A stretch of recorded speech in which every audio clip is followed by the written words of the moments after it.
Assalamualaikum warahmatullahi wabarakatuh. Selamat datang ke Zaf Channel, guys.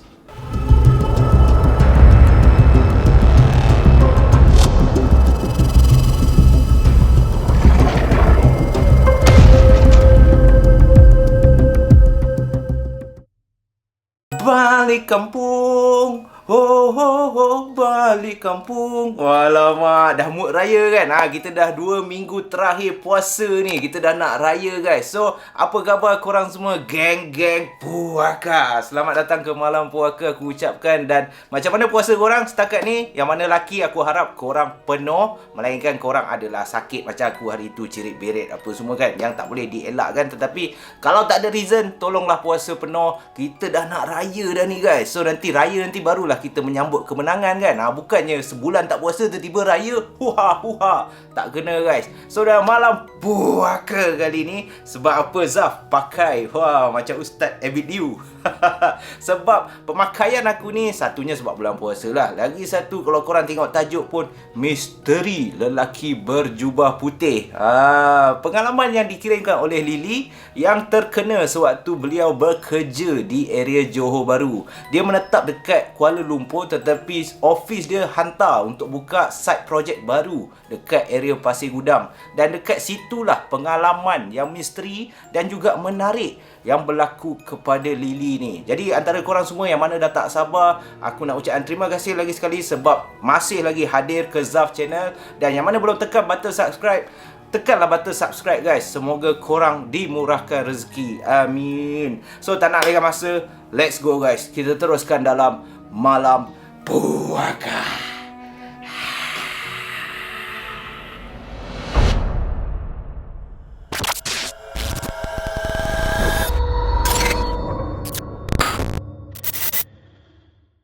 Kisah pada malam ni sama juga macam konten aku yang sebelum ni, berlaku di tempat kerja.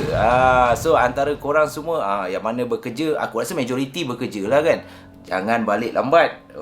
Seram ni kisah pada malam ni. Sebab apa? Sebab pernah tak antara korang semua yang mana company hantar untuk korang tengok site projek? Kalau ada nak buka projek ataupun nak buka company dekat sesebuah negeri, company akan hantar beberapa pekerja dan korang salah seorangnya.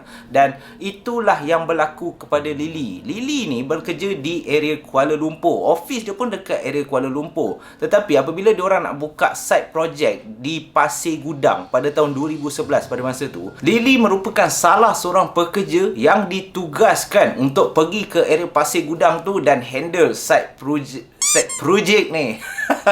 Hentaklah site projek ni, okey? Jadi Lily merupakan pekerja yang dah lama juga bekerja. Dia dah bekerja untuk company tu selama 4 tahun. Dan kejadian misteri ni berlaku sewaktu sepanjang dia nak handle site projek tu. Jadi macam biasalah, bila kita ada buka tapak baru dekat sesebuah kawasan, dia memang agak busy sikit.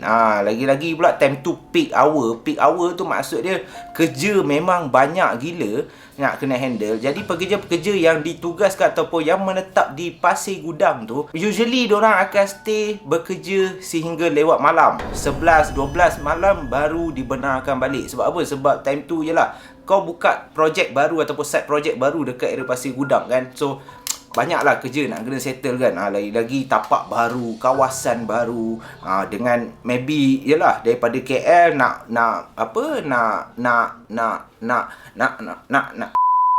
nak membesar kat Johor tu kan, kau nak kembangkan bisnes kau kat Johor tu, memang busy lah. Lily cakap sepanjang 2 bulan pertama tak ada apa-apa gangguan misteri ataupun tak ada apa-apa keseraman yang dirasai oleh Lily ni. Dia tak ada dengar, dia tak ada nampak apa pun, guys. Tetapi selepas 6 bulan dia berada di Johor Bahru dekat area Pasir Gudang tu, dia tengah nak handlekan all the project yang masuk apa semua dekat site baru tu kan. Satu hari dia beberapa kali terdengar sewaktu dia nak solat dekat surau, dia terdengar beberapa orang pekerja menceritakan bahawa tapak ni diorang pernah nampak penampakan, diorang pernah terkena gangguan.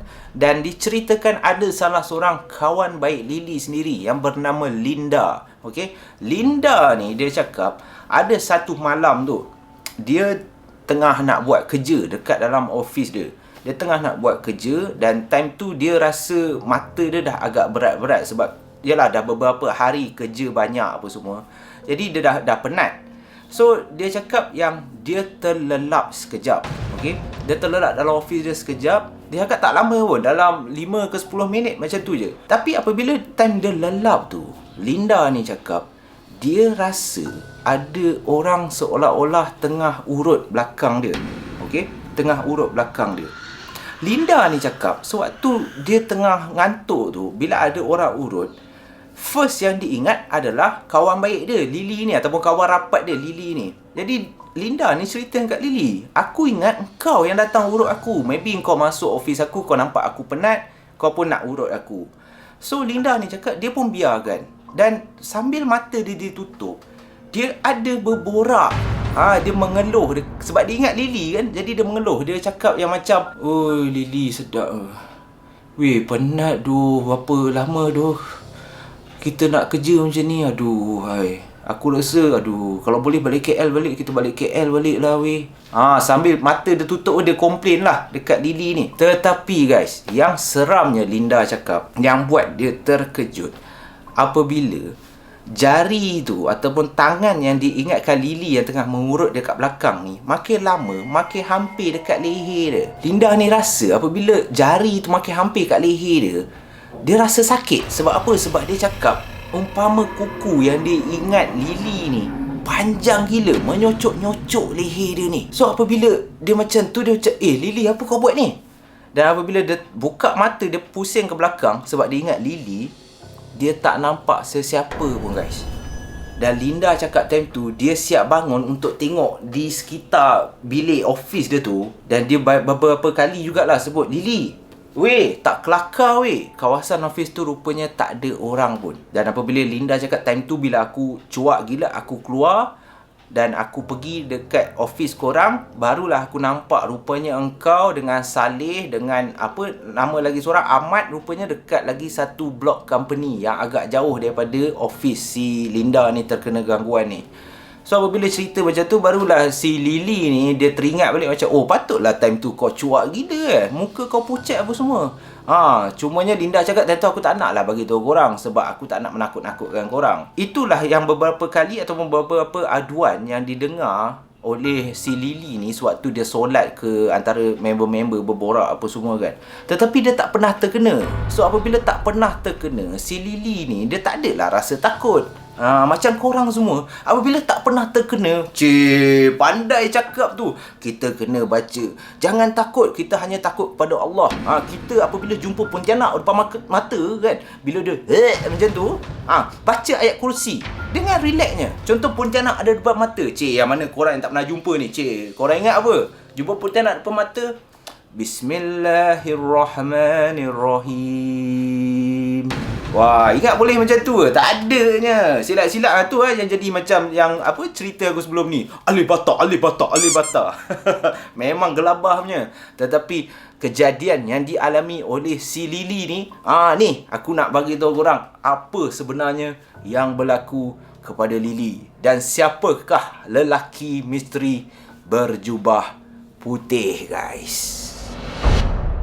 Dikatakan pada satu hari, kejadian yang dialami oleh si Lily ni benar-benar membuatkan dia bingung sehingga ke hari ini. Okey, sebab pada masa tu jam menunjukkan pukul 8.40 malam dan Lily masih ingat lagi dia pergi ke salah satu surau yang disediakan oleh company dia dekat area tapak tu. Dia pergi ke surau tu untuk menunaikan solat Isyak pada masa tersebut. Selepas solat Isyak barulah dia plan untuk meneruskan kerja dia, untuk siapkan kerja dia. Dan macam biasa dia tahu dah, diorang selalunya akan balik agak lewat, okey. Tetapi disebabkan pada hari tersebut, sewaktu dia tengah menunaikan solat Isyak, beberapa kali mata dia, sebab dalam surau tu dia menghadap ke tingkap, kiranya hujung mata dia ataupun betul-betul berhadapan dia boleh nampak kalau ada orang lalu lalang dekat luar surau tu.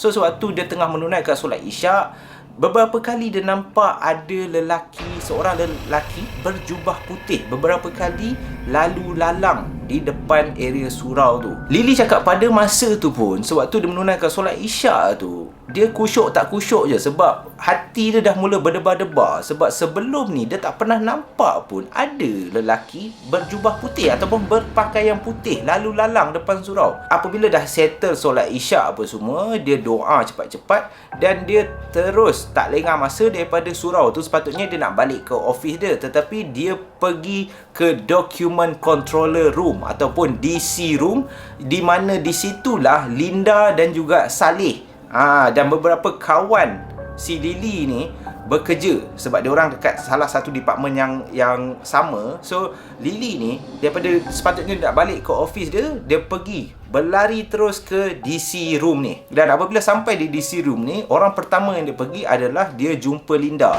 Dan Lily ni cakap kat Linda, Linda yang tengah buat kerja. Kenapa? Linda, jom balik. Kita balik. Mana boleh balik? Linda cakap kan, aku banyak lagi kerja ni. Lepas tu tak boleh balik. Ni Abang Saleh, okey? Abang Saleh tu merupakan ketua site project dekat situ Dan Abang Saleh ni, dia merupakan seorang perwatakan dia merupakan seorang yang macam aku. Dia jenis yang warak, solat tak tinggal, reti baca Quran apa semua. Abang Saleh ni jenis baik lah. Yang jenis ilmu agama tu banyak sikit.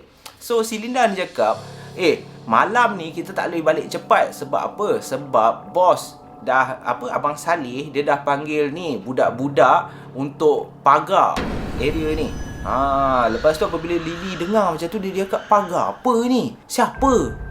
Ni Abang Saleh dia panggil beberapa budak-budak tahfiz untuk bacakan doa, untuk buat doa selamat sikit untuk pagar. Dan dia panggil beberapa ustaz untuk pagar kawasan site project kita ni. Sebab dah banyak sangat lah pekerja yang komplain terkena gangguan apa semua. Jadi apabila dengar macam tu, Lily barulah, Astaghfirullahalazim. Lily cakap kat Linda, aduh lah, rupanya memang ada budak-budak tahfiz ke datang.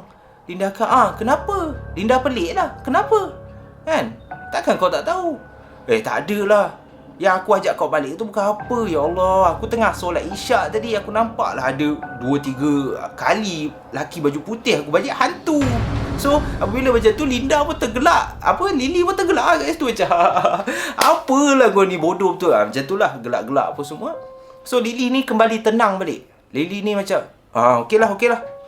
Lama ke diorang kat sini? Lily tanya si Linda. Linda cakap, tak tahulah. Abang Saleh cakap, kena tunggu diorang habis lah baru kita boleh balik. Lily pun, okey lah, tak apalah macam tu. Sebab Lily ingat, okey lah, tak lama lah kot. Dah lah, mengarut lah, aku nak pergi balik, nak siapkan kerja aku. Okey. So Lily pun daripada DC tu, daripada document controller room tu, dia pun balik ke office dia balik, meninggalkan Linda ni. Dan dekat office dia, ada juga beberapa pekerja yang lain. Bukanlah dia seorang kan, tetapi aku highlightkan orang-orang penting. Maksud dia orang-orang yang betul-betul rapat dengan si Lily ni. Jadi apabila Lily dah balik ke office dia, dia pun sambung buat kerja. Tak. Daripada pukul 9 tak berlalu ke 9.30. Daripada 9.30 pukul 10. Lepas tu 10.30. Mata Lily daripada macam ni, makin lama macam ni.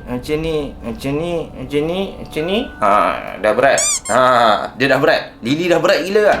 Sebab apa? Sebab daripada 10.30, 10.45, 11 macam tu, dia masih nampak lagi ada kelibat budak-budak tahfiz ni dekat luar office dia. Sebab setiap office, standard lah, office mestilah ada tingkap kan. Takkanlah office dinding je, itu penjara. Ini dia boleh nampak. Kiranya daripada office ataupun daripada meja tempat Lily bekerja ni, dia still boleh nampak kawasan yang ditugaskan oleh Abang Saleh tu tadi, yang cakap budak-budak tahfiz ni akan cuba nak pagar kawasan ni, ataupun nak pagar kawasan site project ni lah. Time dia buat kerja tu, dia tengoklah luar. Jadi dia boleh nampaklah kelibat lelaki berjubah putih, kadang lalu lalang. Cumanya daripada pukul 8 tadi, daripada start dia panggil ataupun Abang Saleh panggil pukul 8 macam tu, daripada dia solat Isyak, dia dah nampak kelibat budak-budak tahfiz ni yang berjubah putih macam ni. Bila dia tengok jam, dah pukul 11 dah ni kan. Lamanya kan. Lily pun cakap, Allah, penatnya lah. Dia pun macam, okey lah, dah lah, Aku nak sambung esok lah. Dah lah. Alah, lambatnya lah kan. Pergi jumpa Linda lah. So Lily ni plan, okey lah pergi jumpa Linda. Dia tutup semua, komputer dia apa semua kan. Dan pada masa tu pun dia cakap dekat pekerja yang lain, aku nak balik dulu pekerja dia yang lain pun cakap, okey, jumpa esok lah, jumpa esok. So daripada office dia pun berjalan balik menuju ke DC room balik. Okey, document controller room. Sebab apa aku sebut banyak kali? Sebab nampak macam pandai sikit ataupun nampak macam smart gila kan. Macam aku tahu je apa document controller room apa semua tu kan. Padahal main sebat je. Okey. So dia pun pergi balik dekat DC room ni. Lily ni nak jumpa Linda sebab nak tanya, lama lagi ke kan? Aku dah tak larat dah ni. Apabila jumpa Linda je, Lily tanyalah, Linda, kita balik dululah. Balik dulu? Kita balik dululah, jom. Takkanlah nak tunggu budak-budak tahfiz ni, Abang Saleh ni pun. Kita biar je lah Abang Saleh yang tunggu. Sebab sekarang pun dah pukul 11 kan. Bila budak-budak ni nak settle? Lama betul. Daripada pukul 8 apa semua kan. Si Lily ni popek lah. Apabila macam tu, Linda ni tiba-tiba hentikan percakapan si Lily ni. Jap. Apa kau merepek ni? Kan? Lily pun cakap, yelah, berapa lama budak-budak ni? Tak tanya Abang Saleh ke? Budak-budak mana? Budak-budak tahfiz ke? Si Linda ni jadi pelik. Budak-budak tahfiz ke yang kau cakap ni? Yelah, budak-budak tahfiz lah. Marah pula Lily ni. Sebab dia dah penat. Dia marah si Linda ni. Yelah, budak-budak tahfiz lah kan kau cakap Abang Saleh panggil. Ya, Linda cakap, betul. Tercekik pula. Betul, memang Abang Saleh panggil budak-budak tahfiz ni. Cumanya, Lily, diorang dah balik pukul 9 tadi, Lily. Vum. Apa tu? Bulu roma Lily ni terus meremang. Daripada ngantuk, mata dia terus segar. Dia terus cakap kat Linda, kau ulang balik apa kau cakap? Ya, kenapa? Budak-budak tahfiz pukul 9 tadi dah balik. Daripada tadi dah balik. Kan aku ni tunggu kau. Aku bajetkan kau memang tak siap lagi kerja. Aku dah settle lama dah. So aku tunggulah kau. Lily ni dah berkeadaan terkejut. Dia kat budak tahfiz semua pukul 9 dah balik. Linda pun, ya, dah balik. Engkau je yang tak nak balik. So Lily ni tiba-tiba dia cakap kat Linda, kalau budak-budak tahfiz semua daripada pukul 9 tadi dah balik, siapa Linda yang aku nampak ulang alik depan office ataupun depan pejabat aku, Linda? Aku nampak banyak kali, Linda, ada kelibat ataupun susuk tubuh umpama budak-budak tahfiz tadi yang berpakaian jubah putih lalu lalang depan office aku, Linda. Apabila Linda dengar macam tu, Linda ni daripada tak seram terus rasa seram. Terus Linda ni pandang ke Abang Saleh. Abang Saleh pun cakap, dah, jom kita bertiga balik lah. Ni pun dah lambat dah ni. Dan diorang pun berlalu pergi. Jadi sepanjang kerja dekat sana, Lily ni alhamdulillah tak pernah, itulah the only time ataupun the only gangguan yang dia pernah terkena sepanjang dia handle side project dekat area Pasir Gudang, Johor tu. Dan pengalaman ni dia cakap membuatkan dia trauma dan dia teramat takut untuk bekerja malam. Sehingga kan apabila setiap kali bos dia suruh dia kerja malam, dia akan minta untuk berteman ataupun shift dia, walaupun dia seorang, dia akan minta bos untuk pairkan dia dengan seseorang. Kalau tak, dia cakap dia tak berani dah. Tapi aku rasa kalau bercerita pasal gangguan di tempat office apa semua kan, especially perempuan, menakutkan dan juga bahaya ke kalau kerja seorang-seorang lewat malam apa semua kan. Jadi itulah pengalaman seram yang dialami oleh Lily ni sewaktu dia handle side project dekat area Pasir Gudang, Johor. So aku nak tanya budak-budak ataupun orang-orang Pasir Gudang ni kan, ada ke? Korang ada ke pengalaman ataupun kisah misteri dekat area Pasir Gudang tu? Dan betul ke Pasir Gudang ni salah satu tempat yang agak keras dan banyak gangguan berlaku? Jadi itulah saja kisah yang aku ingin kongsikan daripada saudara Lily kita, kejadian yang dialami di area Pasir Gudang. So, ada tak antara korang semua yang pernah terkena gangguan sewaktu bekerja night shift ataupun bekerja lewat malam? Kalau ada, kirimkan email korang ke haidarmuzaffar.tv@gmail.com dan insyaAllah aku akan berkongsi macam mana kisah Lily ni dekat malam puaka. Dan sebelum kita dah nak habis dah puasa ni, aku nak ambil kesempatan sekejap je ni untuk aku menyusun 10 jari ingin memohon maaf kalau ada daripada pihak Zaf Channel ataupun Kak Ram terlepas kata yang membuatkan salah seorang antara korang semua terasa hati apa semua. Aku harap kita sesama memaafkan, dan insya-Allah kita di bulan-bulan yang mulia ni kita mendoakan semoga kita semua dipermudahkan segala urusan, sihat tubuh badan dan dimurahkan rezeki. So itu saja pada malam ni guys. Insya-Allah kita jumpa lagi malam puaka yang akan datang guys. Stay safe, stay healthy. Ingat, Zaf sayang korang semua. Boy. Sarang Alright, bye-bye. Assalamualaikum. Ingin ku sampaikan doa dan kiriman tulus ikhlas. Wah, lama bersemangat Zaf nyanyi lagu raya. Wah, mentang-mentang lah lagi beberapa minggu je, 2 minggu lah. Kita dah 2 minggu terakhir raya ni. Raya. Aku rasa kisah malam ni, aku rasa apa? Aku rasa kau tak rasa? Alah, tiba. Alah, apalah Zaf. Sesebuah negeri ataupun di sesebuah kawasan, office korang akan hantar korang untuk pergi tengok site project tu. Okey? Apa ni? Susah macam ni. 1 2 3 1 2 3 1 2 3. Cik, macam Nas tu. 1 2 3 1 2 3 1 2 3. Lily, okey? Lily ni dia bekerja di salah satu company yang berasaskan gandum. Tiba. Aku nak cakap yang base dia dekat Kuala Lumpur.